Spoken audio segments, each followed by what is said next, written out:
কুয়াশা।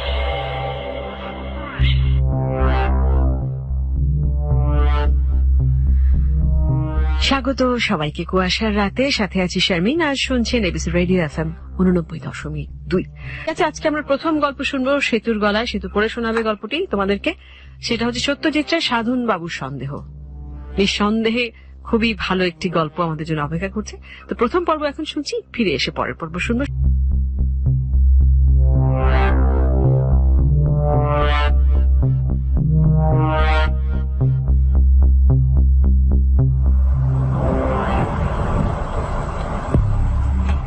সাধনবাবু একদিন সন্ধ্যাবেলা কাজ থেকে ফিরে তার ঘরে ঢুকে দেখলেন মেঝেতে একটা বিঘত খানিক লম্বা সরু গাছের ডাল পড়ে আছে। সাধনবাবু পিটপিটে স্বভাবের মানুষ। ঘরে যা সামান্য আসবাব আছে, যেমন খাট, আলমারি, আলনা, জলের কুজো রাখার চুল, তার কোনোটাতে এক কণা ধুলো নেই। তিনি তা বরদাস্ত করতে পারেন না। বিছানার চাদর, বালিশের ওয়্যার, ফুল ক্যারি করা টেবিল ক্লথ সবই তকতকে হওয়া চাই। এতে ধোপার খরচটা বাঁচে, কিন্তু সেটা সাধনবাবু গা করেন না। আজ ঘরে ঢুকেই গাছের ডাল দেখে তার নাক কুচকে গেল।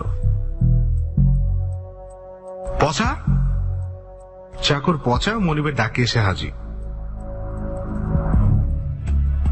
বাবুকে ডাকছিলেন? কেন, তোর কি সন্দেহ হচ্ছে? না বাবু, তা কেন হবে? মেঝেতে গাছের ডাল কেন পড়ে আছে? তা তো জানি না বাবু, কাক চড়ুইয়ে এনে ফেলেছে বোধহয়। কেন ফেলবে কেন? কাকচুরি তো ডাল আনবে বাসা বাঁধবার জন্য, সে ডাল মাটিতে ফেলবে কেন? ঝাড়ু দেবার সময় লক্ষ্য করিসনি এটা? নাকি কিছুই ঝাড়ু দিসনি তুই? ঝাড়ু আমি রোজই দিই বাবু, যখন দিই তখন এ ডাল ছিল না তো। ঠিক বলছিস? আগে হ্যাঁ বাবু। তাজ্জব ব্যাপার তো। পরদিন সকালে অফিস যাওয়ার আগে একটা চড়ুইকে তার জানলায় বসে থাকতে দেখে সাধনবাবু সন্দেহ হলো। ইনি বাসা বাঁধার ফিরিক খুঁজছেন, কিন্তু কোথায়? ঘরের মধ্যে জায়গা কোথায়? ঘুলঘুলিতে কি? তাই হবে হয়তো।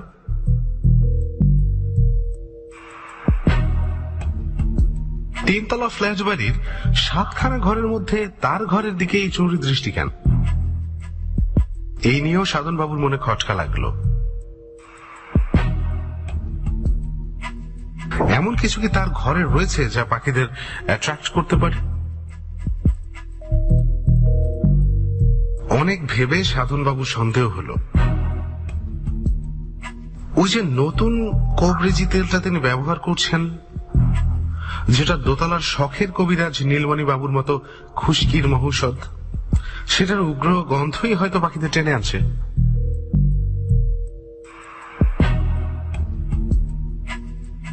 সেই সঙ্গে এমন সন্দেহ হলো যে এটা হয়তো নীলমণি বাবুর ফিচলেমি।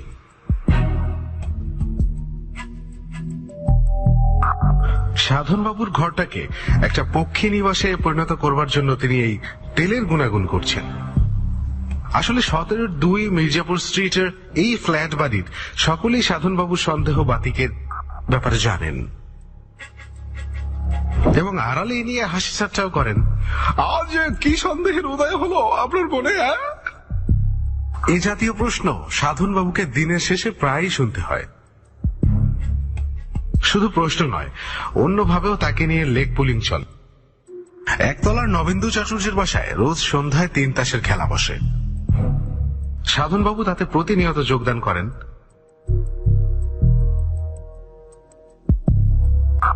সেদিন যেতে নবেন্দুবাবু তাকে একটা দলা পাকানো কাগজ দেখিয়ে বললেন, দেখুন তো মশাই, এটা দেখে কোনো সন্দেহ হচ্ছে কিনা আপনার?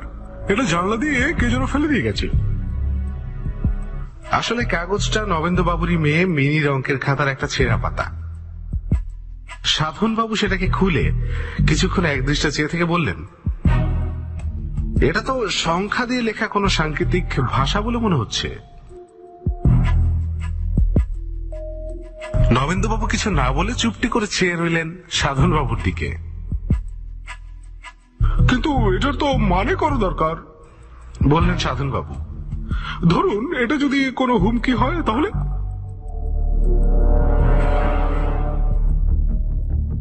সংকেতের পাঠোদ্ধার হয়নি অবশ্য, কিন্তু সেটা বড় কথা নয়। কথা হলো এই কাগজের দলা থেকে সাধনবাবুর সন্দেহ কোন দিকে যেতে পারে সেটা দেখা। সাধনবাবু বিশ্বাস করেন যে গোটা কলকাতা শহরটাই হলো ঠক, জুয়োচোর, ফন্দিবাজ আর মিথ্যাবাদের ডিপো। কারোর উপর ভরসা নেই, কাউকে বিশ্বাস করা চলে না।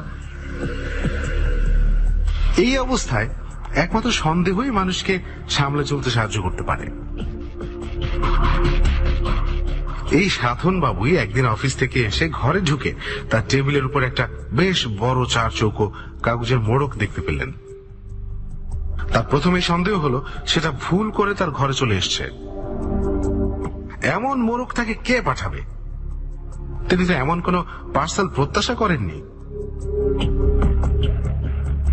কাছে গিয়ে যখন দেখলেন যে মোড়কের উপর তার নাম নেই, তখন সন্দেহটা আরো পাকা হলো। এটা কে এনে রাখলো এখানে? এই পচা, এটা কে রাখলো রে এখানে? চাকর পচাকে ডেকে জিজ্ঞেস করলেন সাধনবাবু। আগে একজন লোক ধনঞ্জয়ের হাতে দিয়ে গেছে দুপুরে এসে, আপনার নাম করে বলেছে আপনার এই জিনিস। ধনঞ্জয় একতলার ষোড়শী বাবু চাকর।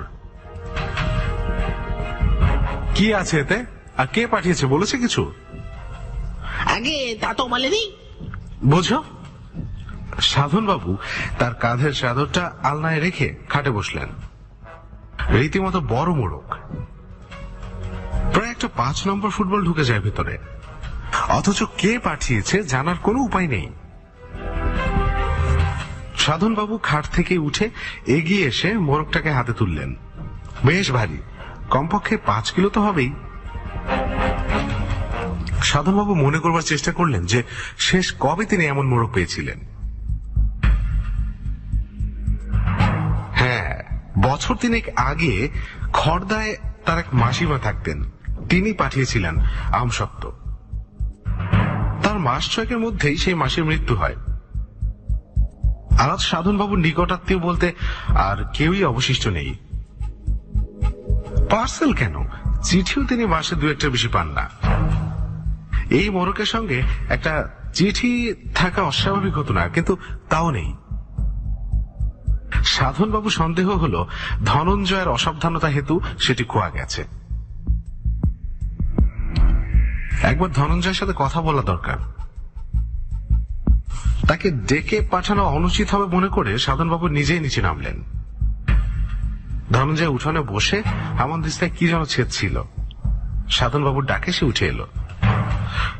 আজ তোর হাতে কেউ একটা পার্সেল দিয়ে গেছিল আমার নাম করে? আগে হ্যাঁ।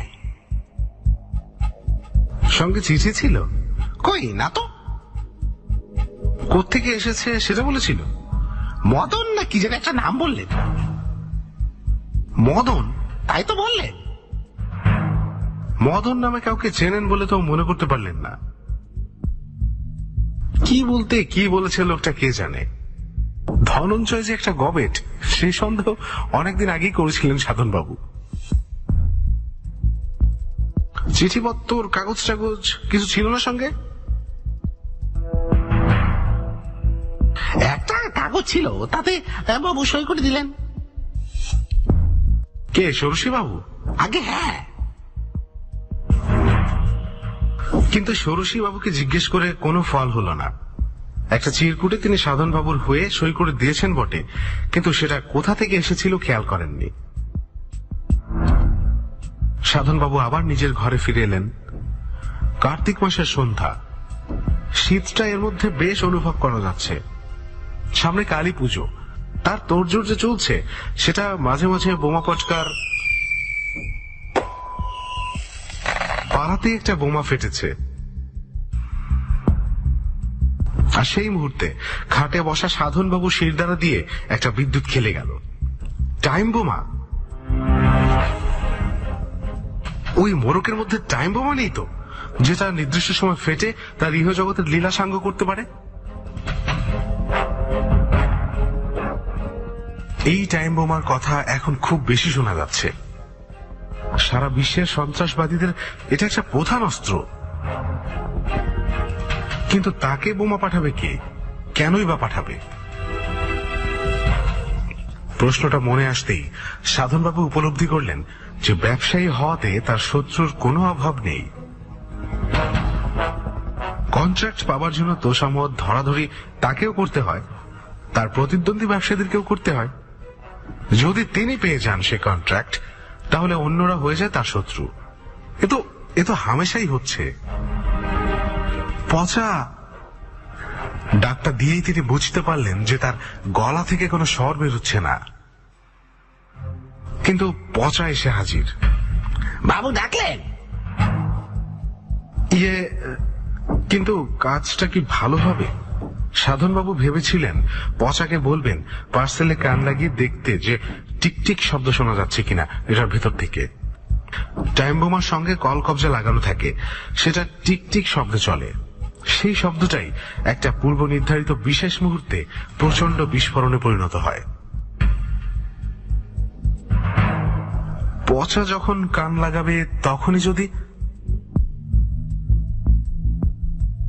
সাধনবাবু আর ভাবতে পারলেন না। এদিকে পচা বাবুর আদেশের জন্য দাঁড়িয়েই আছে। সাধনবাবুকে বলতেই হলো যে তিনি ভুল করে রেখেছেন, তার কোনো প্রয়োজন নেই। এই রাতটা সাধনবাবু কোনো দিনও ভুলবেন না।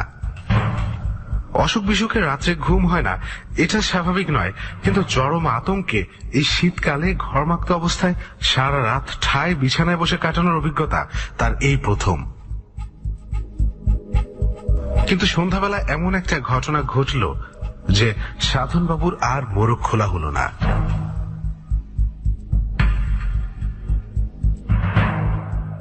অনেক লোক আছে যারা খবরের কাগজের অদ্য প্রান্ত না পড়ে পারে না। সাধনবাবু এই দলে পড়েন না। প্রথম এবং মাঝের পাতার খবরগুলোর শিরোনামায় চোখ বুলিয়ে তার কাগজ পড়া হয়ে যায়। আজও তার ব্যতিক্রম হয়নি। তাই উত্তর কলকাতায় খুনের খবরটা তার দৃষ্টি এড়িয়ে গিয়েছিল। অফিস থেকে ফিরে নবেন্দু চাটুর্যের ঘরে একটা বড় রকম দাপাদাপি চলছে শুনে কারণ জিজ্ঞেস করে তিনি ঘটনাটা জানতে পারলেন।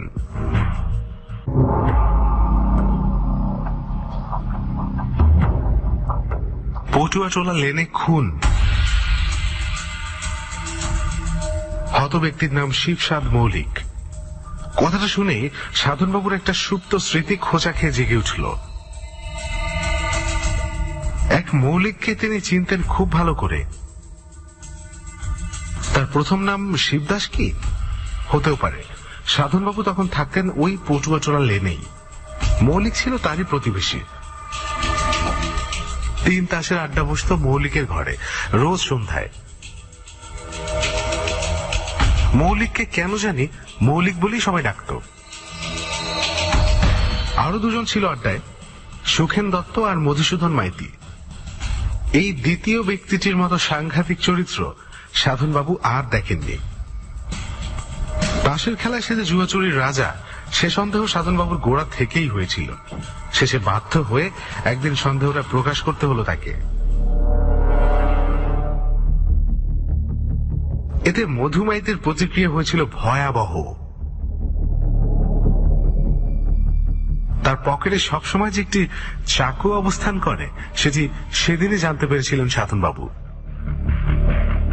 তিনি প্রাণে বেঁচেছিলেন মৌলিক আর সুখেন দত্তর জন্য।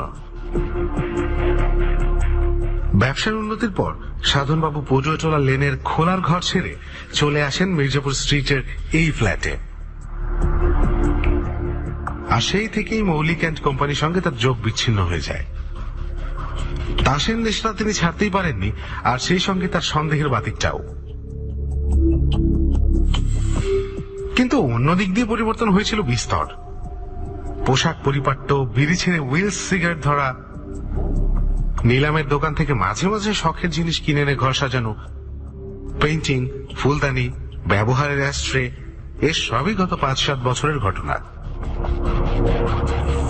এই খুনের ঘটনার শিবদাস মৌলিক যদি সেই মৌলিক হয়, তাহলে খুনি যে মধুমাইতি সে বিষয়ে সাধনবাবুর কোনো সন্দেহ নেই। খুনটা কিভাবে হলো? সাধনবাবু জিজ্ঞেস করলেন। নৃশংস। বললেন নবেন্দু চাটুর্য। লাশ শনাক্ত করার কোনো উপায় ছিল না, পকেটে একটা ডায়েরি থেকে নাম জেনেছে। কেন শনাক্ত করার উপায় ছিল না কেন? ধর আছে মুরু নেই, শনাক্ত করবে কি করে বলো? মুড়ো নেই মানে? মুন্ডু ঘেচাং। জোড়া হাত মাথার উপর তুলে আবার ঝটিতি নামিয়ে এনে খাড়ার কোপের অভিনয় করে বুঝিয়ে দিলেন নবেন্দু চাটুর্য। খুনি যে কোথায় সরিয়ে রেখেছে মুন্ডু সেটা এখনো জানা যায়নি। খুনিকে সেটা কি জানা গেছে? তিন তাসের বৈঠক বসতো এই মৌলিকেরই ঘরে, তাদেরই একজন বলে সন্দেহ করছে পুলিশ। সিঁড়ি দিয়ে তিনতলায় উঠতে উঠতে সাধনবাবু অনুভব করলেন তার মাথাটা ঝিমঝিম করছে। সেদিনের ঘটনা চোখের সামনে জলজ্যান্ত দেখতে পাচ্ছেন তিনি, যেদিন তিনি মধু মাইতিকে জোচ্চুরির অপবাদ দিয়েছিলেন। চাকুর আক্রমণ থেকে তিনি রেহাই পেয়েছিলেন ঠিকই, কিন্তু তার বেশ কিছুক্ষণ পরবর্তী মধু মাইতির দৃষ্টি তার উপর অগ্নিবর্ষণ করছিল, সেটা তার মনে আছে। আর মনে আছে মধুর একটি উক্তি, আমায় চেনো না তুমি সাধন মজুমদার, আজ পার পেলে ঠিকই, কিন্তু আজ হোক আর 10 বছর পরেই হোক আমি এর বদলা নেবই। রক্ত জল করা শাসানি। সাধনবাবু ভেবেছিলেন পটুয়াটুলা লেন থেকে পালিয়ে বেঁচেছেন, কিন্তু কিন্তু ওই মোরগ যদি মধু মাইতি দিয়ে গিয়ে থাকে। মদন? ধনঞ্জয় বলেছিল মদন। ধনঞ্জয় যে কানে খাটো সে বিষয়ে কোনো সন্দেহ নেই। মধু আর মদনে খুব বেশি পার্থক্য আছে কি? মোটেই না। মধু অথবা মধুর লোকই রেখে গেছে ওই পার্সেল, আর আর সেটা যাতে সত্যি তার হাতে পৌঁছায় তাই চিরকুটে সই করিয়ে নিয়েছে।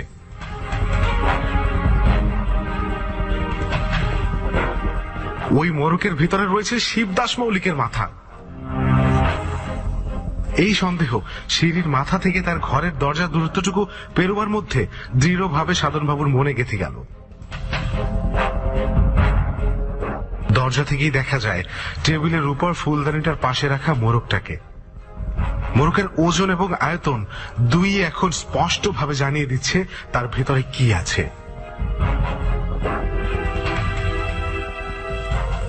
বাবু দোরগোড়া এসে থেমে গেছেন দেখে পচা কিঞ্চিত বিস্মিত হয়ে দাঁড়িয়ে ব্যাপারটা দেখছিল।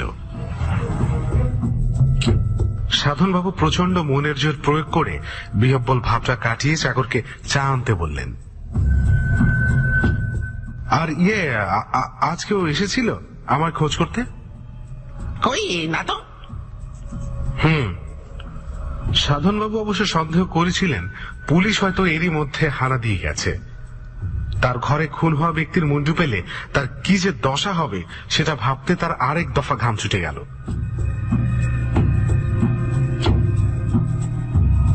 গরম চা পেটে পড়তে সামান্য বল যেন ফিরে এলো মনে। যাক, অন্তত টাইম বোমা তো নয়। কিন্তু এও ঠিক যে এই মুন্ডু সমেত মোরগটিকে সামনে রেখে যদি তাকে সারা রাত জেগে বসে থাকতে হয় তাহলে তিনি পাগল হয়ে যাবেন। ঘুমের বুড়িতে ঘুম ঠিকই হলো, কিন্তু দুঃস্বপ্ন থেকে রেহাই পাওয়া গেল না। একবার দেখলেন মুন্ডুহীন মৌলিকের সঙ্গে বসে তিনি তাস খেলছেন। আরেকবার দেখলেন মৌলিকের ধড়বিহীন মুন্ডু তাকে এসে বলছে,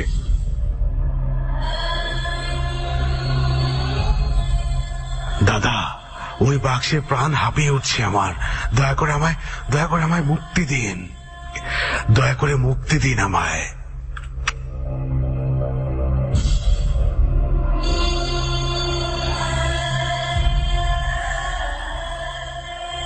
বড়ি খাওয়া সত্ত্বেও চিরকালের অভ্যাস মতো 5:30টায় ঘুম ভেঙে গেল সাধনবাবুর।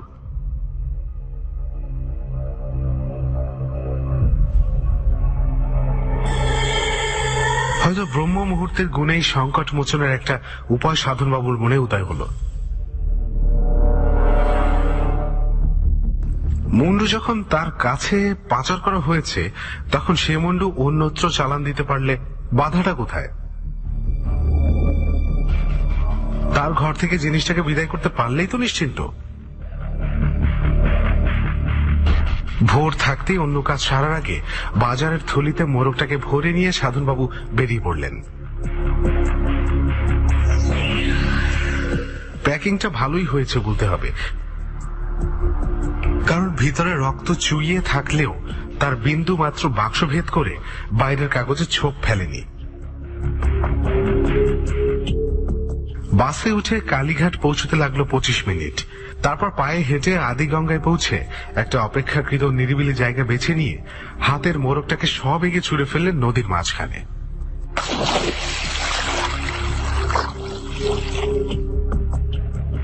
মোরগ নিশ্চিহ্ন, সাধনবাবু নিশ্চিত।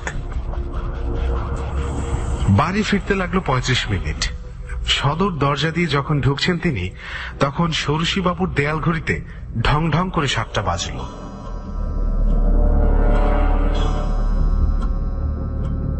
আর সেই ঘড়ি শব্দ শুনে সাধনবাবু মুহূর্তে চোখে অন্ধকার দেখলেন। একটা কথা হঠাৎ মনে পড়ে গেছে তার। কদিন থেকেই বারবার সন্দেহ হয়েছে তিনি কি যেন একটা ভুলে যাচ্ছেন। 50-এর পর এই জিনিসটা প্রায় হয়। এই কথাটা নীলমণি বাবুকে বলতেই তিনি নিয়মিত ব্রহ্মী শাক খেতে বলেছিলেন। আজ আধ ঘন্টা আগেই বেরিয়ে পড়তে হলো সাধনবাবুকে, কারণ যাবার পথে একটা কাজ সেরে যেতে হবে।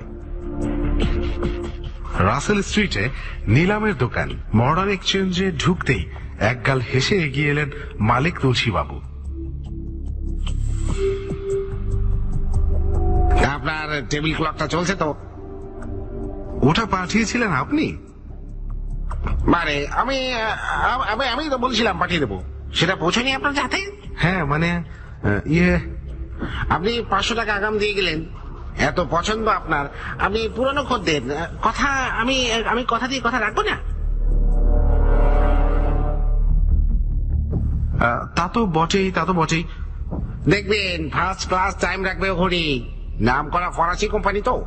জিনিসটা জলের দরে পেয়ে গেছেন। ভেরি লাকি মশাই আপনি।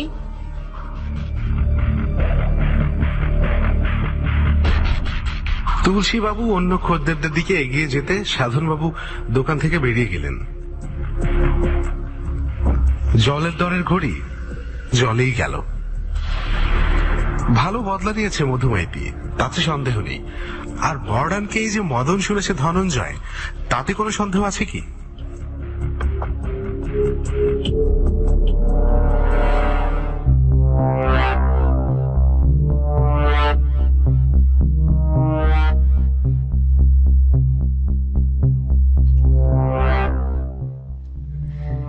বন্ধুরা, এতক্ষণ শুনছিলেন গল্প সাধনবাবুর সন্দেহ, সত্যজিতের লেখা এবং পড়ে শোনাচ্ছিল সেতু। চলছে কুয়াশা এবিসি রেডিও FM 89.2 সাথে আছি শারমিন। চলে যাচ্ছি আজকের মূল কাহিনী, আজকের আসল গল্পের নামটা এখন বলছি না, একদম শেষে বলবো। রচনা এবং নাট্যরূপ দুটোই মশিউর রহমান শান্তর, আর এতে অভিনয় পরিচালনা করেছেন শেগুফতা আবিদ শাড়ি এবং সাউন্ডে ছিলেন খালিদ। তো চলে যাচ্ছি প্রথম পর্ব শুনতে, তারপর ফিরে এসে আবারও কথা বলছি।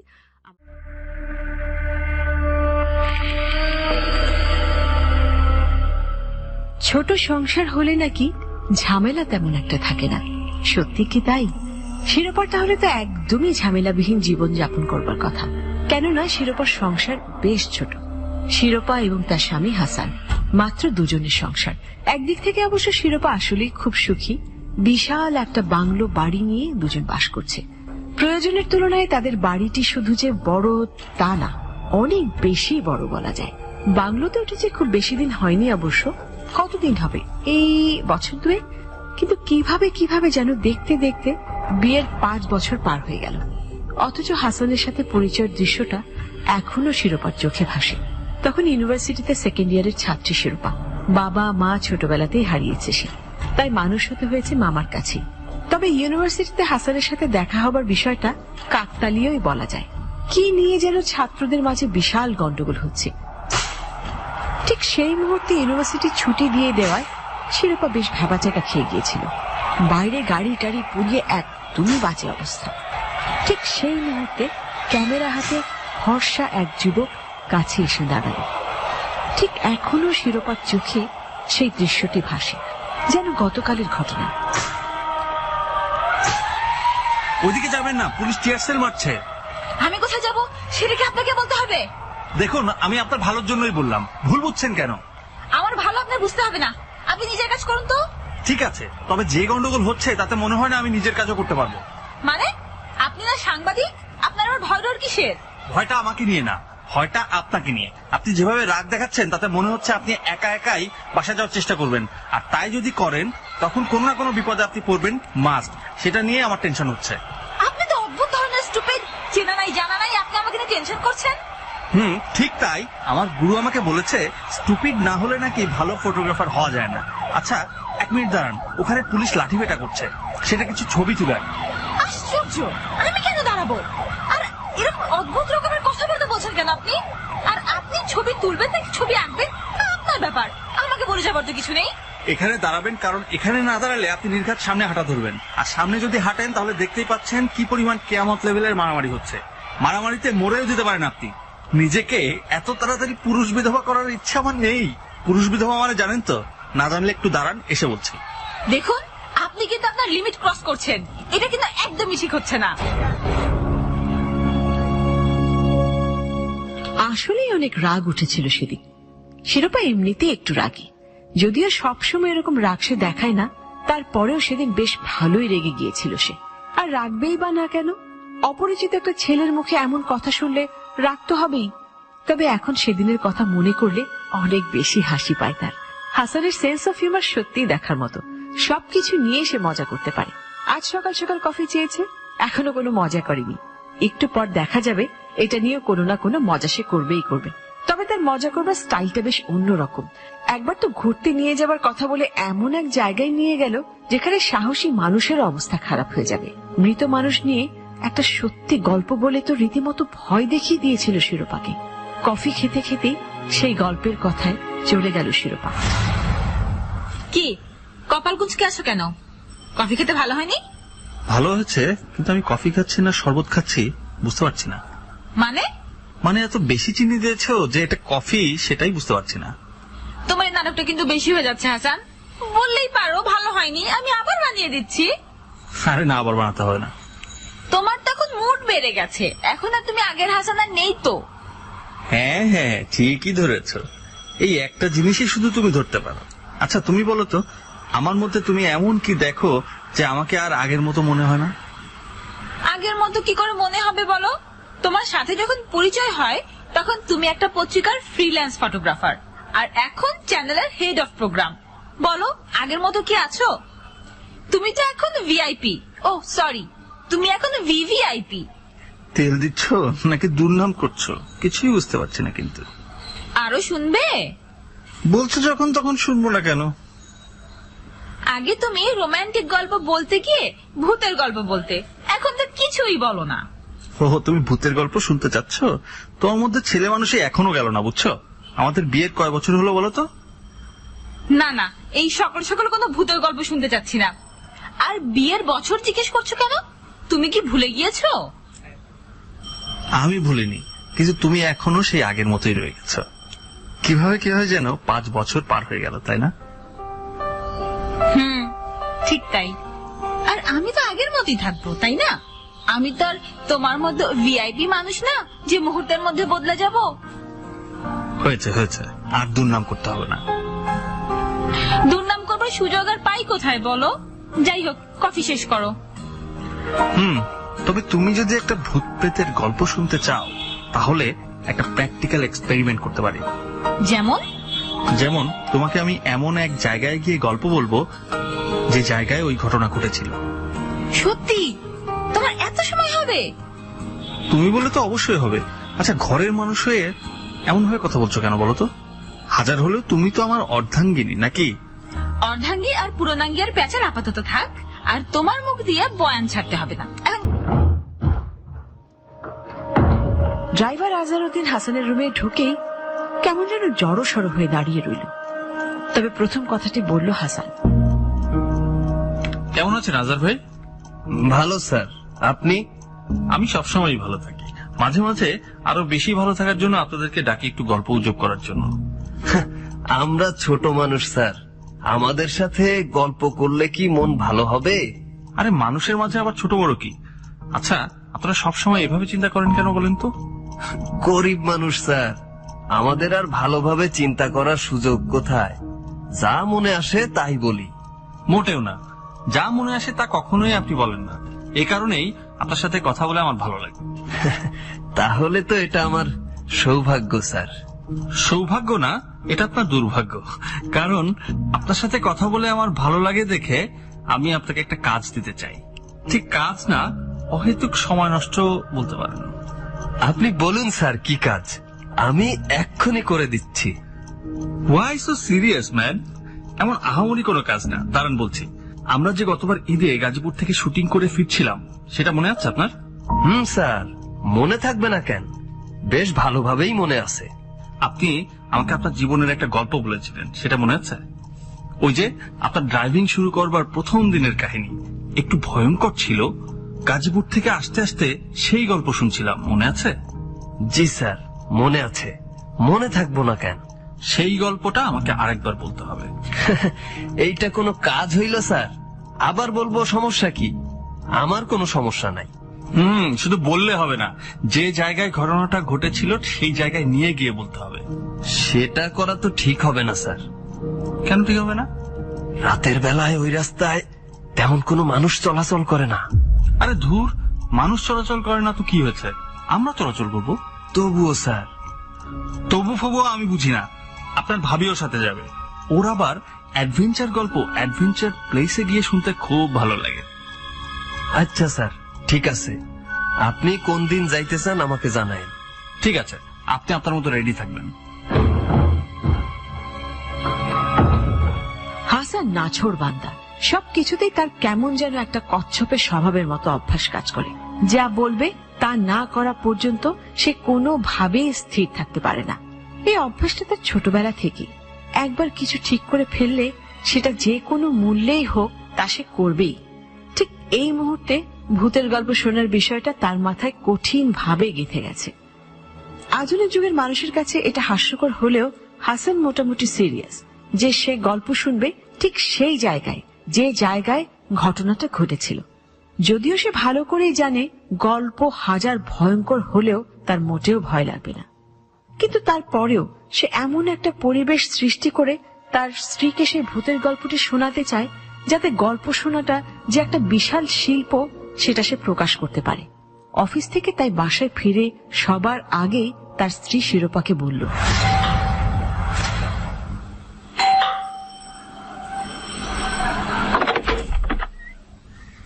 এই যে ম্যাডাম, এদিকে আসেন, আপনার সাথে বসে একটা প্ল্যান করি। বাহ, স্যারের দেখি আজ মুড অনেক বেশি ভালো। অফিস থেকে ফিরেই তার আমাকে নিয়ে প্ল্যান করবার ইচ্ছে হয়েছে। জি, মুড আমার সবসময় ভালো থাকে, কিন্তু কি করব, আমার ম্যাডাম তো সেটা বুঝতে পারে না। আচ্ছা যাই হোক, যেটা বলতে চাচ্ছি সেটা আগে বলে নেই। বলো, কি বলতে চাও বলো। শিরোপাকে শিরোপা দিলে কেমন হয়? আবার মজা নিচ্ছ? আরে না, আমি সিরিয়াস। তোমাকে একটা সারপ্রাইজ দিতে চাচ্ছি। সারপ্রাইজ? তাও আবার তোমার কাছ থেকে? দিনের বেলা স্বপ্ন দেখতে বলবে না প্লিজ। অহেতুক স্বপ্ন দেখে সময় নষ্ট করবার কোনোই মানে হয় না। হায় রে। আচ্ছা শিরোপা, তুমি কি সহজভাবে কিছু চিন্তা করতে পারো না? আমি এত সুন্দর করে কিছু বললেও কেমন যেন খোঁচা মেরে উত্তর দাও সব সময়। তার কারণ কি বলো তো? খোঁচা আমি মেরেছি? নিজের কাজকর্ম তো ভুলে যাও। সেদিনের কথা মনে নেই? আমাকে রেডি হতে বলে যে উধাও হয়ে গেলে। আহা, বুঝো না কেন? সেটা তো অ্যাক্সিডেন্ট ছিল। মিডিয়ার অফিস কখন হঠাৎ করে কি ঘটে সেটাকে আগে থেকে কেউ বুঝতে পারে? যাই হোক, এখন যেটা বলতে চাচ্ছি সেটা মনোযোগ দিয়ে শোনো। বলুন জনাব, এই অভাগিনী আপনার জন্য কি করতে পারে? কিছুই করতে হবে না। তুমি বলেছো আমি চেঞ্জ হয়ে গেছি। আমি তোমার এই ভুল ধারণাটা চেঞ্জ করবার জন্য একটা প্ল্যান করছি, আর তা হচ্ছে আমি তোমাকে একটা অদ্ভুত জায়গায় নিয়ে যাব। অদ্ভুত জায়গা মানে? হ্যাঁ, সেটা না হয় রহস্যই থাকুক। বলো না প্লিজ বলো। দুনিয়াতে কোন অদ্ভুত জায়গা নেই। অদ্ভুত জায়গা মানে নিশ্চয়ই কবরস্থান। আরে না, কবরস্থান না, তবে যখন যাবে তখনই বুঝবে। তাহলে আমি অধীর আগ্রহ নিয়ে বসে আছি জনাব। বলুন, কবে নিয়ে যাবেন? খুব শীঘ্রই জানাবো। হাসান প্ল্যান করবে আর সেই প্ল্যান বাস্তবায়ন হবে না, সেটা তো হতেই পারে না। হাসান দ্রুত একটা তারিখ ঠিক করে ফেলল, যে তারিখে শিরোপাকে নিয়ে লং ড্রাইভে বের হবে সে। শুধু যে বের হবে তা না, একদম ঠিক জায়গা মতো গিয়ে তারপর আজহারকে বলবে সে অতি প্রাকৃত গল্পটা বলবার জন্য। বেশিরভাগ সময় দেখা যায় অনেক প্ল্যান প্রোগ্রাম করা থাকলে সেই জিনিসটা কেন জানি শেষ পর্যন্ত হয় না। এরকম কিছু যাতে না হয় তাই আগে থেকেই আজহারকে বলে রাখলো হাসান। আজহার অফিসেই ছিল, ইদানিং গাড়ি নিয়ে তাকে কমই ছুটোছুটি করতে হচ্ছে। হাসান তার রুমে আবারও আজহারকে ডাকলো। ডাকার কিছুক্ষণের মধ্যেই মাথা নিচু করে হাজির হলো আজহার। কি খবর, কেমন আছেন? ভালো স্যার। যে কথা বলার জন্য ডেকেছি সেটা আগে বলি। আমরা এই শনিবার যাচ্ছি। কোথায় স্যার? কোথা মানে? আপনি ভুলে গেছেন? আপনার সাথে গিয়ে গল্প শুনবো। যে জায়গায় ঘটনা ঘটেছিল সেই জায়গায় গিয়ে আপনি গল্প শোনাবেন। স্যার, ওই জায়গাটা ভালো না, ওই দিকে যাওয়াটা কি ঠিক হবে? ঠিক বেঠিক নিয়ে ভাবতে হবে না। আমি আপনার ভাবিকে বলেছি এই শনিবার যাচ্ছি, সুতরাং যাচ্ছি। আপনি শনিবার রেডি হয়ে চলে আসবেন। আমার বাসায় গাড়ি থাকবে, সেটা নিয়ে যাব। একটু রাত করে গল্প শোনা হবে। ঠিক আছে স্যার, আমি চলে আসব।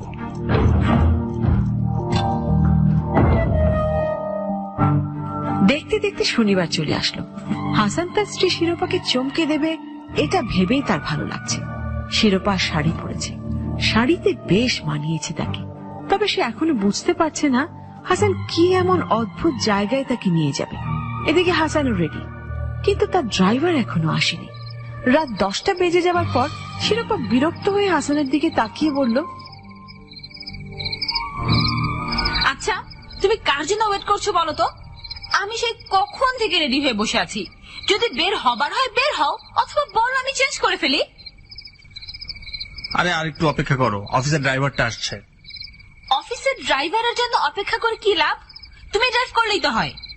যেটা বুঝবি না সেটা নিয়ে কথা বলবা না। আমি সেই জায়গা চিনলে তো আমি যেতামই। এমন ভাবে কথা বলছো যেন তুমি আমাকে দুনিয়ার বাইরের কোনো জায়গায় নিয়ে যাবে। খুবই মেজাজ খারাপ লাগছে। মেজাজ খারাপ করো কেন? আমি তো বললামই তোমাকে আমি একটা স্টোরি শোনাবো। স্টোরি তো ঘরে বসেও শোনা যায়। আমি চেঞ্জ করে ফেললাম, তুমি তোমার ড্রাইভারের জন্য অপেক্ষা করতে থাকো। আর একটু অপেক্ষা করো, বলছি তো চলে আসবে। আর আসলে তাকে তুমি কোলে নিয়ে বসে থেকো, যত সব আজাইরা কাজ কারবার। শিরোপা বেশ বিরক্ত হয়ে তার রুমে বসে রইল। ঘড়িতে তখন 11:30 বাজে। তখন সে তার পরনের শাড়িটা বদলে ফেলল। হাসানেরও খুব রাগ হলো। কথা দিয়ে কথার বরখেলাপ করাটা তার কাছে অসহ্য লাগে। শুধু বড় কোনো বিষয় না, এরকম ছোট ছোট বিষয়ে কেউ যদি এমন করে তাহলেও সে বিরক্ত হয়ে যায়। ড্রাইভার আজহারকে সে পছন্দ করে, কিন্তু পছন্দের মানে এই নয় যে একজন ড্রাইভারের জন্য সে এতক্ষণ অপেক্ষা করবে। ঠিক যখন সে নিজেও সিদ্ধান্ত নিল যে কাল অফিসে গিয়ে ড্রাইভার আজহারকে একটু হলেও ধমক দেবে, ঠিক তখনই হাসানের ছোট এই বাংলো বাড়িতে হাজির হলো হাসানের ড্রাইভার আজহার। Sir sorry. কটা বাজে বলুন তো? স্যার 12টা। সকাল 12টা না রাত 12টা? এমন ভাবে বলছেন যেন সকাল 12টা। আপনার আসার কথা কখন ছিল? আপনার যদি আসতে কোনো সমস্যা থাকতো আপনি আমাকে আগেই বলে দিতে পারতেন, তাহলে আমি নিজেই আপনাকে এত কষ্ট করে আসতে বলতাম না। কষ্ট না স্যার, আমি যে জায়গাটায় যাব আর যে গল্পটা বলবো সেটা যেখানে ঘটেছে সেখানে যেতে 3 ঘন্টা লাগবে। তাহলে আরো আগে আসা উচিত ছিল আপনার। না স্যার, ঘটনা যখন ঘটেছিল তখন ঘড়িতে রাত 3টা, আর আমি আজ আপনাকে যখন গল্পটা বলবো তখনও ঘড়িতে 3টা বাজবে, কারণ আমরা ঠিক 3টায় ওখানে পৌঁছাবো। ওফো, তা আমাকে বললেই পারতেন আপনার এই প্ল্যানের কথা। আচ্ছা একটু বসুন, আমি শিরোপাকে বলছি রেডি হতে। ঠিক আছে স্যার।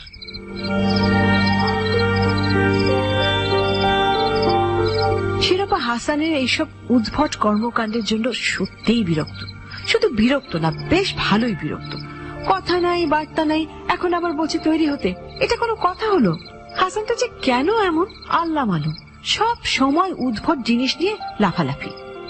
যেমন ভাবে আগ্রহ দেখাচ্ছে মনে হচ্ছে এই রাত 12টার সময় সে দিল্লির তাজমহল দেখিয়ে আনবে, আর সেটা হলেও ভালো হতো। শেষমেশ দেখা যাবে কোনো কিছুই না।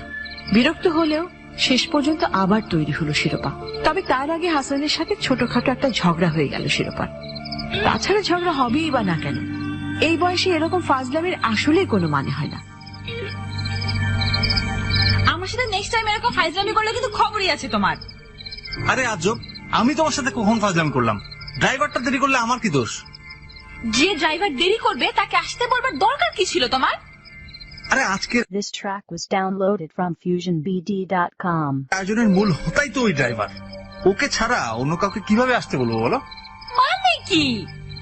মানে তোমার না বুঝলেও চলবে। তুমি কিন্তু আবার আমার মেজাজ খারাপ করে দিচ্ছ। মেজাজ খুব খারাপ হলে পানি খাও, যাও। পানি খেলে মেজাজ ঠান্ডা হবে। দেখো হাসান, সবসময় সবকিছু নিয়ে মজা করা কিন্তু আমার একদম ভালো লাগে না। আমি সিরিয়াস শিরোপা, মজা করছি না। তুমি পানি খাও, তারপর চলে আসো। তুমি পানি খেতে থাকো। সত্যি মাঝে মাঝে অবাক লাগে তোমার মতো কাণ্ডজ্ঞানহীন একটা মানুষকে কিভাবে একটা চ্যানেলের হেড অফ প্রোগ্রামের দায়িত্ব দেওয়া হয়েছে। সেটা বুঝে তোমার কাজ নাই। এখন চলো, ড্রাইভার রেডি। রেডি তো আমি কি করব? রওনা করো, তারপর নিজেই বুঝবে। আচ্ছা ঠিক আছে, চলো।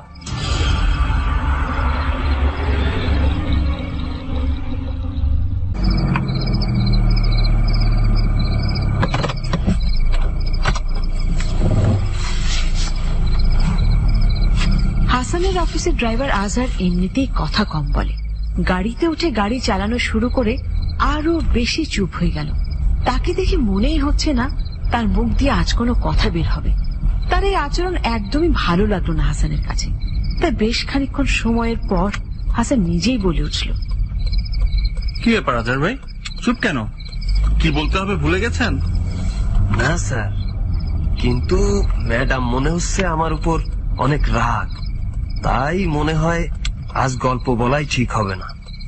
আরে ধুর, ও আপনার উপর রাগ হবে কেন? কি বলো শিরোপা? আমি রাগ হতে যাবো কেন? এই যে ম্যাডাম, আমি আসতে দেরি করলাম তাই বলছি। না, এরকম ভাববার কোনো কারণ নেই। আজহার ভাই আপনি শুরু করেন। রাতের বেলা ভূতের গল্প শুনতে শুনতে লং ড্রাইভ কেমন হবে শিরোপা? প্রথমে তো তুমি আমার মুডই অফ করে দিয়েছিলে, এখন অবশ্য বেশ ভালো লাগছে। গল্প শুনেও বেশ মজা পাবো মনে হচ্ছে। মজা না, দেখো কি এনভায়রনমেন্ট ক্রিয়েট করি। ভয়ে অস্থির হয়ে যাবে। রাস্তা ঠিক মতো মনে আছে না আজহার ভাই? জি স্যার, মনে আছে। তাহলে শুরু করুন, আর দেরি কিসের? ঠিক আছে স্যার, শুরু করলাম তাহলে। একবার শুরু করলে কিন্তু স্যার আর থামবো না, পুরো গল্প শুনতে হবে। থামার দরকার নেই। আমাদের মনে কৌতূহলী হাজার প্রশ্ন জাগলেও আপনাকে গল্পের মাঝে কিছুই জিজ্ঞেস করবো না। ঠিক আছে স্যার। মুখে শুরু করলাম বললেও আজহার আরো কিছুক্ষণ চুপচাপ গাড়ি চালিয়ে তারপর তার গল্প শুরু করলো। আসলে এই ঘটনাটিকে গল্প বললে সামান্য ভুল হয়ে যাবে, কারণ এখন যে ঘটনাটা হাসানের ড্রাইভার বলবে সেটা নিছক কোনো ভূতের গল্প নয়। এটা আজহারের জীবনে ঘটে যাওয়া একটি অতি প্রাকৃত ঘটনা, যার সাক্ষী আজহার নিজেই। ঘটনা ঘটেছিল আজ থেকে 16 বছর আগে, যখন আজহার একদমই তরুণ, মাত্র ড্রাইভিং শিখছে তখন। কিন্তু কোথাও তেমন সুবিধা করতে পারছে না। এদিকে চাকরির খুবই দরকার থাকায় যার কাছেই সম্ভব তার কাছেই চাকরি চাচ্ছে। এমন সময় এক বৃদ্ধ লোক তার পাশে এসে দাঁড়ালো। শ্রোতাদের সুবিধার্থে আমরা এখন হাসানের ড্রাইভার আজহারের সেই সময়কার ঘটনায় ফিরে যাব। একটি গল্পের মধ্য দিয়ে অন্য গল্প, কিংবা গল্প থেকে গল্পের গভীরে।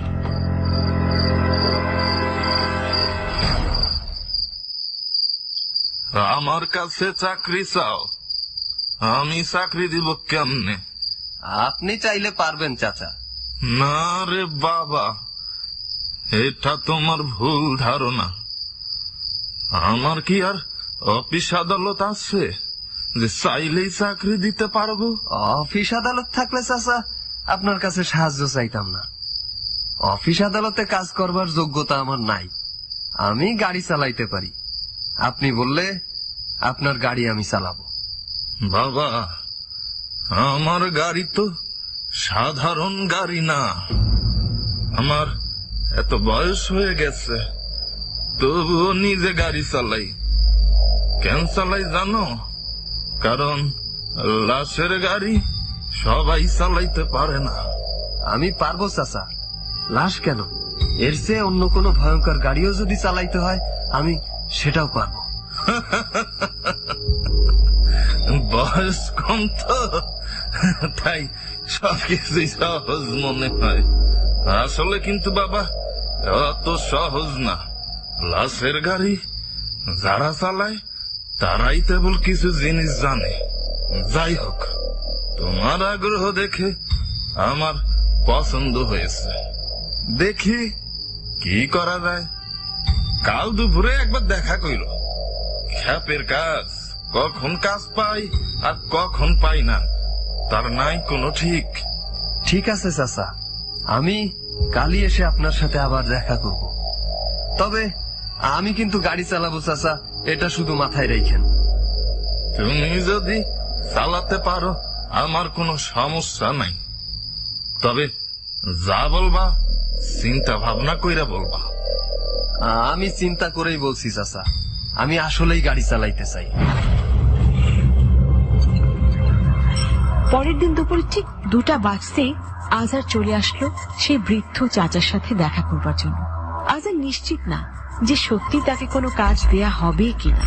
আজহারের তরফ থেকে তেমন কোনো সমস্যাই সে দেখতে পাচ্ছে না, আর লাশের গাড়ি চালাতেও তার তেমন কোনো আপত্তি নেই। ভূত প্রেত নিয়ে সে জীবনেও মাথা ঘামায়নি, আগামীতেও কখনো ঘামাবে না। তবে ঠিক সময় মতো আজহারকে আসতে দেখে বৃদ্ধ বেশ ভালোই খুশি হলো, আর হাসি মুখেই বলল,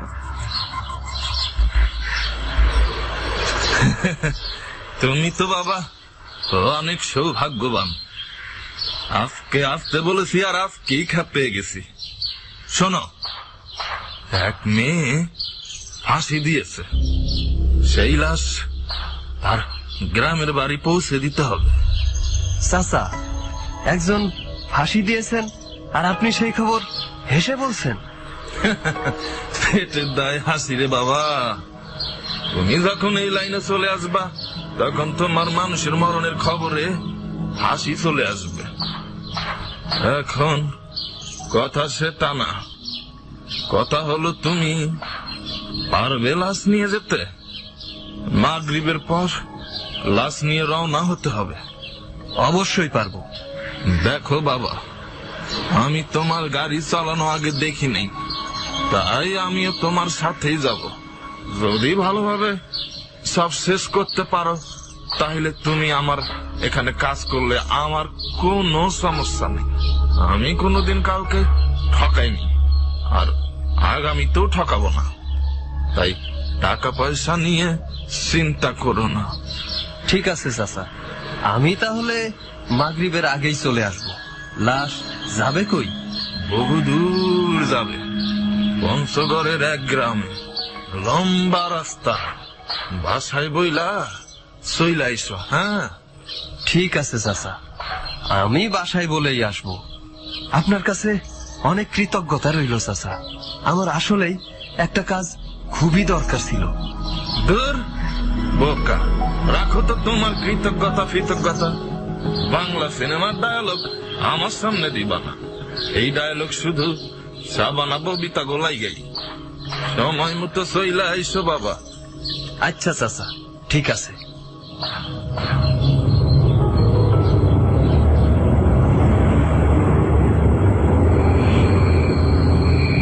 মাগরিবের পর লাশ চেয়ে রওনা হলো আজহার। প্রথমবারের মতো লাশের গাড়ি চালাচ্ছে সে। তার পাশেই বসে আছে সেই বৃদ্ধ চাচা, যার নাম রহমত আলী। উনি ইচ্ছে করেই যাচ্ছেন, আজহারের ওপর একা ভরসা করতে পারছেন না। আর তাছাড়া পারবেনই বা কিভাবে? লাশের গাড়ি আর এমনি গাড়ি চালানো তো আর এক কথা না। যদিও বাইরের মানুষ এইসব বিষয় তেমন জানে না, কিন্তু তিনি তার জীবনে এই লাশের গাড়ি চালাতে গিয়ে কম কিছু তো আর দেখলেন না। তবে আজকের লাশের সাথে তেমন কোনো আত্মীয় স্বজন নেই, এমনিতেই আত্মহত্যা করা লাশ, তার উপর আবার লোকজনও কম। তার কাছে ব্যাপারটা তেমন ভালো ঠেকলো না। আত্মহত্যা করা লাশগুলোতে এমনিতেই একটা সমস্যা থাকে। দেখা যাক আজকে কোনো সমস্যা হয় নাকি কোনো রকম সমস্যা ছাড়াই সেই লাশ গ্রামে গিয়ে দাফন দিতে পারবে। গাড়ি দ্রুত বেগে চালাতে শুরু করলো আজহার। ঠিক পেছনে লাশ এবং তার আত্মীয় একজন পুরুষ এবং একজন মহিলা বসে আছে। মহিলা গলা নিচু করে কেঁদেই চলেছে। কেন চলে গেলি রে মা? এত তারা ছিল গো। হয়েছে তো, থামো না এবার। এত কাঁদলে কি চলবে নাকি? আমি এখন কি নিয়ে থাকবো? যা হবার তা হয়ে গেছে, কপালে যা লেখা ছিল তাই হয়েছে। আমাদের আমাদের এখানে কারো কোনো হাত নেই। এত অল্প বয়সে মেয়েটা কেন ছেড়ে গেল আমাদের?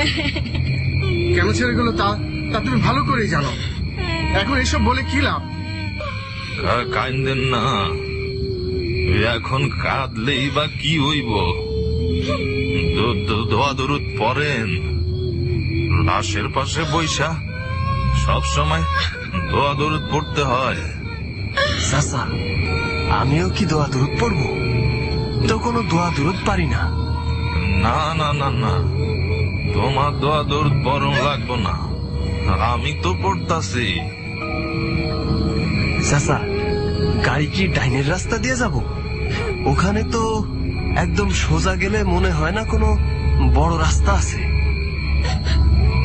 বাবা গো, আমি তো এই রাস্তায় আসিনি আগে। পিছনের ভাইরে জিগাই, দাঁড়াও। ও ভাই, আপনাগো রাস্তা কোনটা? এটাই, আপনি এই রাস্তা ধরে সোজা গেলেই পরে গিয়ে আমাদের ওই দিকে পৌঁছাতে পারবেন। তাইলে তো ভালোই হইল, কিন্তু ওই রাস্তা ধরে সামনে গেলে তো কোনো খাওয়ানোর দোকান পাবো বইলা মনে হয় না। রাতে তো কিছু খাইতে হইব নাকি? আমার আবার ডায়াবেটিসটা অনেক বেশি রে বাবা, কিছু না খাইলে একেবারে ঝামেলা। পিছনের ভাই বোন তো কাঁদতাছে, তাদের কিছু খাওয়ান দরকার মনে হয়।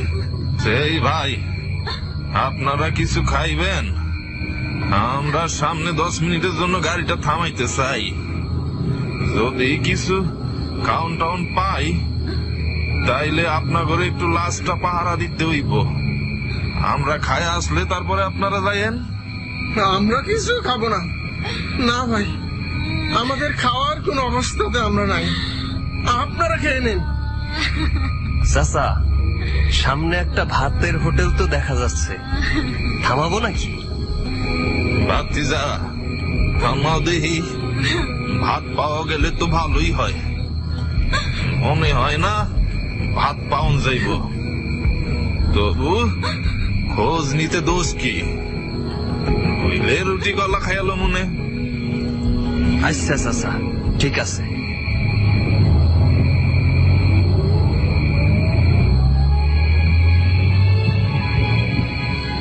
ভাতের হোটেলে সৌভাগ্যবশত ভাত ডাল সবই পাওয়া গেল। আজারের এখন পর্যন্ত তেমন কোনো কিছুই মনে হচ্ছে না। মরলে পর সব জিনিসই এক। সে যে একটা লাশের গাড়ি চালিয়ে এসেছে এটা তার মনেই হয়নি। তবে এই মহিলা যতক্ষণ পর্যন্ত গুনগুন করে কাঁদছিল ততক্ষণ মনে হয়েছে না, কিছু একটা হয়েছে। কিন্তু ওই মহিলার কান্না থামার পর সাধারণ কোনো গাড়ি আর লাশের গাড়ির মধ্যে তেমন কোনো পার্থক্যই মনে হয়নি তার কাছে। ভাত খেতে খেতে আজারের দিকে তাকালো রহমত আলী, একটু মুচকে হাসল। সত্যি প্রফেশনাল ব্যাপারটি বড়ই অদ্ভুত। নয়তো কোনো সাধারণ মানুষ লাশ নিয়ে যাওয়ার সময় হাসি তো দূরের কথা, খাবারের কথাও হয়তো কল্পনা করত না। কেমন লাগছে ভাতিজা? ভয় ভয় লাগলে কিন্তু বইল। না চাচা, ভয় কিসের? আমার এরকম ভয় ডর কিছু নাই। ভালো, এটা খুবই ভালো। পুরুষ পোলাদের ভয় পাইতে নাই, তবে লাশের গাড়ি ভয় ডর না থাকলেও কিছু জিনিস মাইনা চলতে হয়, বুঝছো না? লাশ কখনো একা একা রাখবা না, লাশ একা রাখলেই শয়তানের নজর পড়ে, বুঝছো? হ চাচা, আপনার কথাতেই বুঝতে পারছি। ফাঁসির লাশ হলে তো কোনো কথাই নাই রে বাবা। এইগুলা জিনিস সবসময় মাথায় রাখবা, বুঝছো? হ চাচা, এইগুলা সবকিছুই আমার মাথায় থাকবে। চাচা দেখেন, ওনারা দেখি গাড়ির থেকে নাইমা হোটেলের দিকে আসতেছে। দেখেন দেখেন। সর্বনাশ! লাশ একা রাইকা কেউ নামে? তাদের কি বললাম তাইলে? আরে আপনি ভাত খাওয়া ছেড়ে উঠতেছেন কেন চাচা? রাখো তোমার ভাত খাওয়া, ওনারা নাম হলো কেন দেখতাছে। তাইলে আমিও কি উঠুম? না বাবা, তুমি খাও, ওই সইতে এখনো অনেক সময় লাগবো। আমি দেখি উনাগো সমস্যা কি।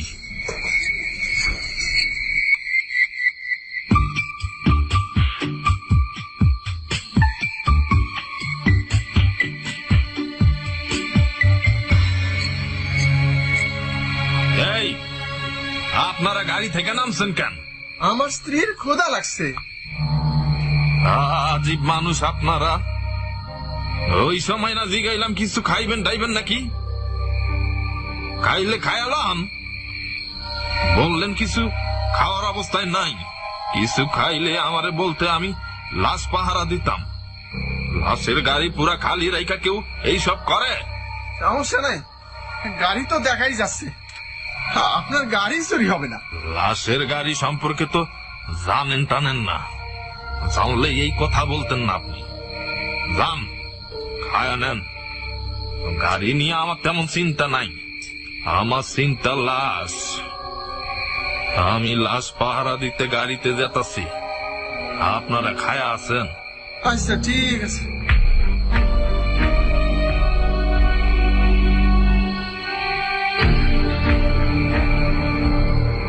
খাওয়া দাওয়া শেষ করে আবার গাড়ি চলতে শুরু করলো। একদম সোজা রাস্তা। আজারের ইচ্ছে করছে এক টানে চলে যেতে, কিন্তু ইচ্ছে থাকা সত্ত্বেও গাড়ি স্পিডে চালাতে পারছে না, কারণ সামনে তেমন কিছুই দেখা যাচ্ছে না। গাড়ির লাইটও কেন জানি ঝাপসা। তাই দ্রুত যাওয়ার চিন্তা করাটাই বোকামি। এদিকে রহমত আলীর হাতে একটা তসবি, তিনি এক মনে তসবি পড়ছেন। তবে একটা ব্যাপার আজারের খুবই খটকা লাগছে, তারা যে রাস্তাটি দিয়ে যাচ্ছে সেখানে অন্য কোনো গাড়ি সে দেখতে পায়নি। রাস্তার দুপাশে প্রচুর গাছপালা। লাশ নিয়ে যাওয়া পুরুষ মহিলা দুজনেই মনে হচ্ছে পেছনে ঘুমোচ্ছে। খাওয়া দাওয়া শেষ করে গাড়ি তোলবার পর দুজনেরই তেমন কোনো সাড়া শব্দ পাওয়া যাচ্ছে না। তবে হঠাৎ করে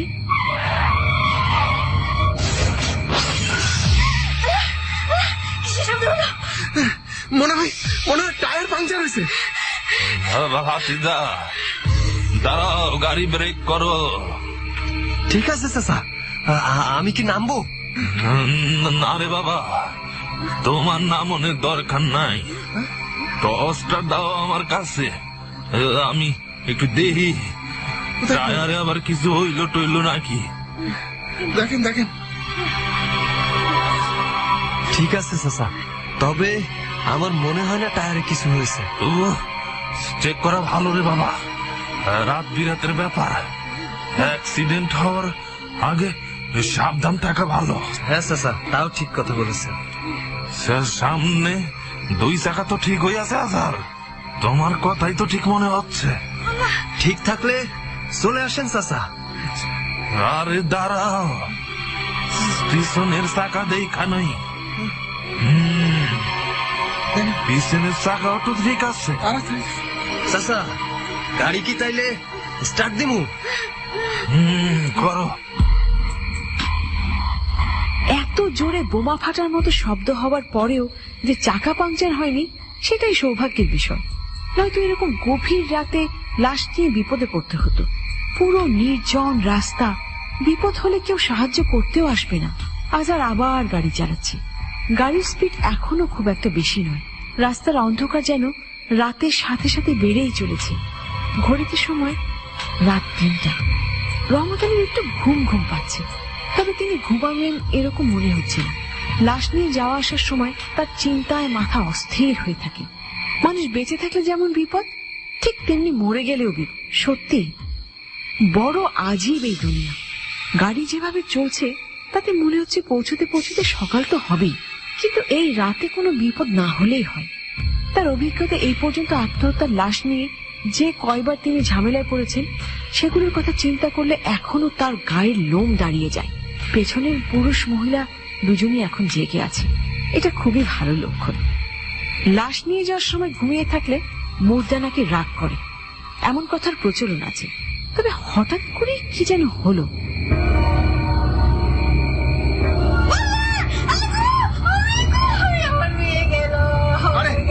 ঠিকই তো।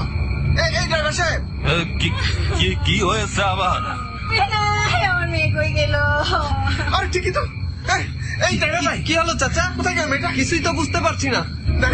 গাড়ি থামা তো দেখি ভাতিজা। তাড়াতাড়ি দেখেন, এটা কেমন হলো? আমি একটু আগেই তো দেখেছি, এইখানেই ছিলাম এটা। ওরে কই চলে গেল?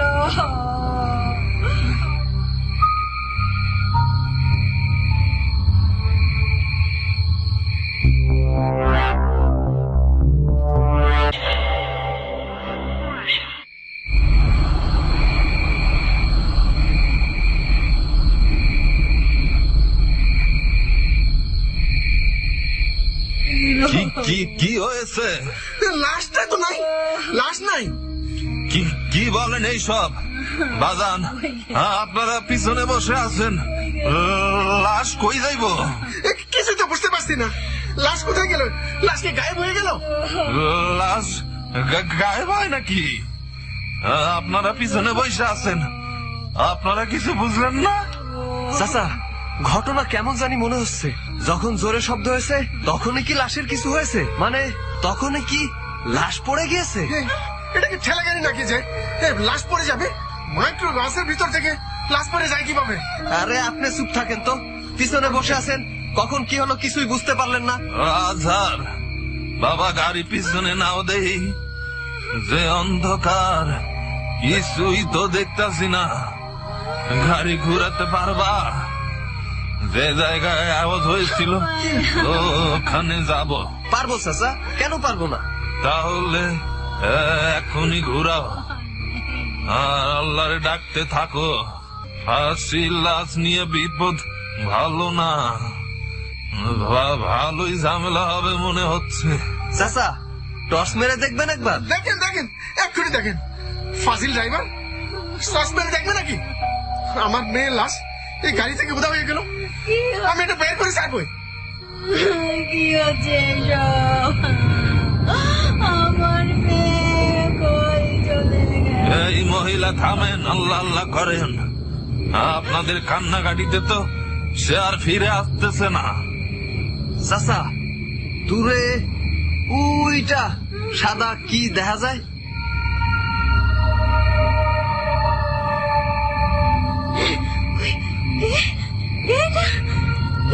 কি দেখা যায়? রাস্তায় পড়ে আছে, লাশই তো মনে হচ্ছে রে বাবা। সাদা, ওটা তো কাপড়ের কাপড়ই মনে হচ্ছে। যাও দেখি, আরো সামনে যাও, কিন্তু গাড়ি থেকে আগে নাইমো না। চাচা, ঝামেলা মনে হচ্ছে তো। গাড়ি যত সামনে যাচ্ছে ওটা মনে হচ্ছে আরো দূরে চলে যাচ্ছে। এই শোনো সবাই, যা কিছুই হোক আগে গাড়ি থেকে নামবা না। আর তুমি কি ভয় পাচ্ছ নাকি? না চাচা, ভয় পাচ্ছি না, কিন্তু ঘটনা কি সেটাও বুঝতে পারতেছি না। ওই যে আমার মেয়ের লাশ পড়ে আছে, এই যে আমার মেয়ের লাশ পড়ে আছে। থামাও, এক্ষুনি থামাও গাড়ি।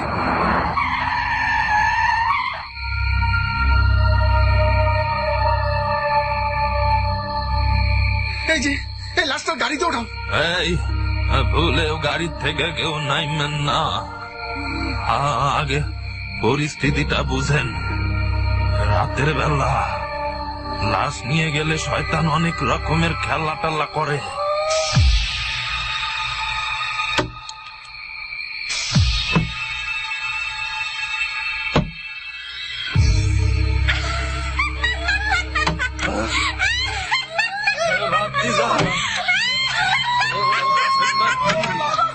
ফাঁসির মরা লাশ নিয়ে চিৎকারি। আজকে দেখবি কি জিনিস, ফাঁসির মরা কি জিনিস। সবাই আল্লাহ আল্লাহ করেন, গাড়ি থেকে কেউ নাইবেন না, কিন্তু কইতাছি বারবার আল্লাহ আল্লাহ করেন সবাই। আধার আল্লাহ আল্লাহ কর বাবা। চাচা, কাপড় পরে লাশ কি হাঁটছে? কি হচ্ছে এইসব? চাচা, এসব কি হচ্ছে? আল্লাহ আল্লাহ কর আধার, আল্লাহ আল্লাহ কর। চাচা, চাচা, গাড়ি নিয়ে কি টান দিব? এরকম ঘুটঘুটে অন্ধকারে টান দিবি? মাথা খারাপ। গাড়ির লাইটের যে অবস্থা, পরে দেখা যাবে সবাই মরবো।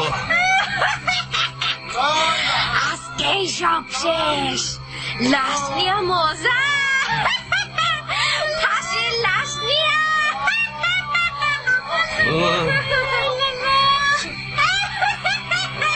আজাদ, ওই মহিলা কি অজ্ঞান হয়ে গেছে রে বাবা? গাড়ির পিছন থেকে দেখি কোনো সারা শব্দ আসতেছে না। হায় হায় রে। আচ্ছা, আর ওই লোকটা স্তব্ধ হয়ে গেছে। গাড়ি থেকে কেউ নামবা না। সামনে আয়, সামনে আয় বলে দিচ্ছি। খুব খারাপ হবে, খুব খারাপ হবে। দেখবি না ফাঁসির মরা, দেখবি না? আয় সামনে আয়, আমার এই কাফন আজ তোদের পরাবো। সাদা কাফন পরলে কেমন লাগে দেখ, বের হ। আয় আয় রে, কি হইতাছে? চাচা, গল্পের মতো মনে হইতেছে। গাড়ি কি উল্টায়া ফেলবে নাকি? চাচা, এখন 4:25 বাজে। গাড়ি অফ কইরা বসে থাকি, আজান হলে মনে হয় না এরকম কোনো ঝামেলা হবে। সকাল হওয়া পর্যন্ত অপেক্ষা করি। সেটা কি ভালো হবে রে বাবা? আচ্ছা, কান দেখে আওয়াজ পাইতাছস? কি করছিলাম? মেরে ফেললি কেন আমারে? আমারে মুক্তি দে, আমারে মুক্তি দে। আমারে কই নিয়ে যাস? আমারে মুক্তি দে। চাচা, বিকট ভাবে কান্নার আওয়াজ আসতেছে। মুক্তি দে, মুক্তি দে আমারে।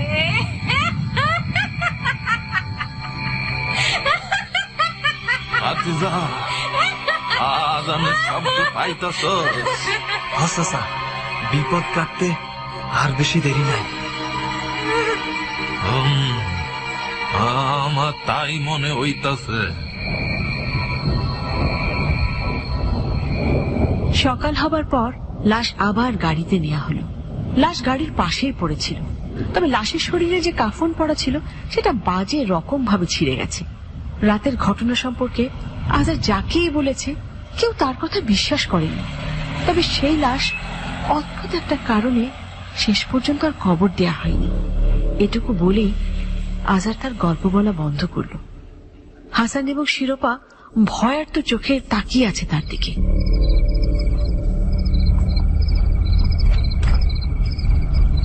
কবর দেয়া হয়নি কেন? সেটা আমি বলতে পারবো না ম্যাডাম। কেন বলতে পারবেন না? এটা কেন বলতে পারবো না সেটাও আমি বলতে পারবো না। এই ঘটনা কি এই রাস্তায় ঘটেছিল? হ্যাঁ, ঠিক এখন যে জায়গায় গাড়ি দাঁড় করিয়ে রেখেছি এই জায়গাতেই। আশ্চর্য ব্যাপার, এখনো তো দেখি এই জায়গাটা নির্জন। আসলে অদ্ভুত ব্যাপার, একটা গাড়িও এই রাস্তায় নেই। এমন নির্জন কেন রাস্তাটা? কই নির্জন স্যার, ওই যে দূরে একটা আপা দাঁড়াইয়া আছে। রাত বাজে 3টা, এই খালি রাস্তায় এমনি দাঁড়িয়ে আছে কেন? যাই হোক, তোমার ভুলেও নামার দরকার নেই। আচ্ছা, আমার তো মনে হচ্ছে মেয়েটার সাহায্য দরকার। যাই দরকার থাকুক না কেন, তুমি খবরদার নামবে না। আমার মনে হয় ওই আপার গাড়ির লিফট দরকার। ওনাকে জিজ্ঞেস করবো স্যার? জিজ্ঞেস করো। যদি একা সাহায্য চায় তাহলে গাড়িতে উঠাবো স্যার। হ্যাঁ, সাহায্য লাগলে তো অবশ্যই সাহায্য করবে।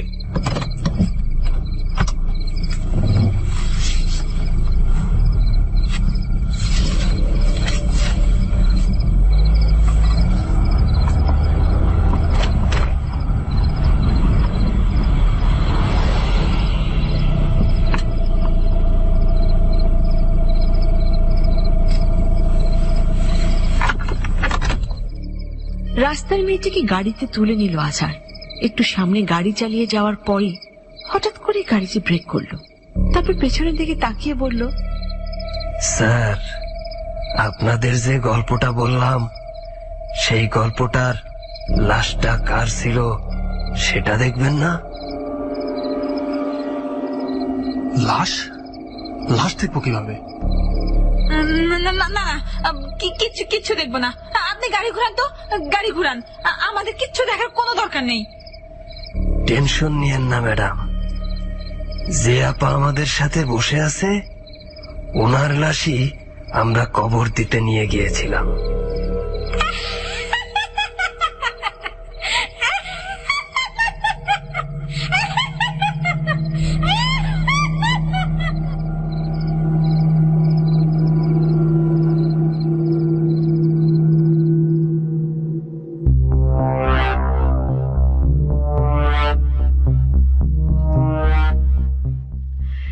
গল্প এখানেই শেষ। আমার মনে হয় যারা শ্রোতা আছেন এই মুহূর্তে তারা বুঝতে পেরেছেন শেষটা কি হয়েছে। সেটা আর বড় মানে অপেক্ষা নয়, অপেক্ষা রাখতে পারছেন। আমি কথা বলতে পারছি না, এই প্রথম মনে হয় আমি একটু ভয় পেয়েছি আজকে কুয়াশে। এই সময় রাতে আমি একাই থাকি স্টুডিওতে, আশেপাশে কেউ নেই, বেশ দূরে আছে তারা সব, অফিস রুমে 2-1 আছে, সেরকম কেউ নেই বললেই চলে। আর আমার সাথে আমার বন্ধু যারা আছেন, শ্রোতা যারা আছেন, তারা প্রচন্ড ভয় পেয়েছেন আজকে। এবং আমি নিজে দোয়া করছিলাম যে কখন শেষ হবে, শেষ হচ্ছে না। আমি বারবার তাকাচ্ছি 1 মিনিট 2 মিনিট কয়েক সেকেন্ড বাকি আছে, কখন শেষ হবে। এনিওয়ে, অসম্ভব ধন্যবাদ জানাতে চাই এই আজকের কাহিনীর যিনি রচনা করেছেন এবং নাট্যরূপ দিয়েছেন মশিউর রহমান শান্তকে। এক্সেলেন্ট স্টোরি আমি বলবো, এবং অনেকেও তাই লিখেছেন। এবং ধন্যবাদ জানাতে চাই খুব চমৎকার ভাবে সব চরিত্রগুলো, অর্থাৎ অভিনয় অংশ বা নাট্যাংশ যে পরিচালনা করেছে শেগুফতা আবিদ শাড়ি, এবং অসাধারণ সাউন্ডের জন্য আমাদের সাউন্ড এডিটর খালিদ ভাইকে। এখন জানিয়ে দিচ্ছি বিভিন্ন চরিত্রে যারা অভিনয় করেছেন। হাসানের চরিত্রে অভিনয় করেছেন অরণ্য শান্ত, শিরোপার চরিত্রে কুমকুম, আজহারের চরিত্রে মঞ্জু, রহমত আলী আর অর্থাৎ বৃদ্ধ চরিত্রে অভিনয় করেছেন খালিদ, তরুণীর চরিত্রে অভিনয় করেছেন শাড়ি, তরুণীর বাবার চরিত্রে অভিনয় করেছেন মঞ্জুর, তরুণীর মার চরিত্রে অভিনয় করেছেন মিনু। সবাইকে অর্থাৎ পুরো কুয়াশা টিমকে অনেক ধন্যবাদ আজকে চমৎকার এই গল্পের বা কাহিনীর জন্য।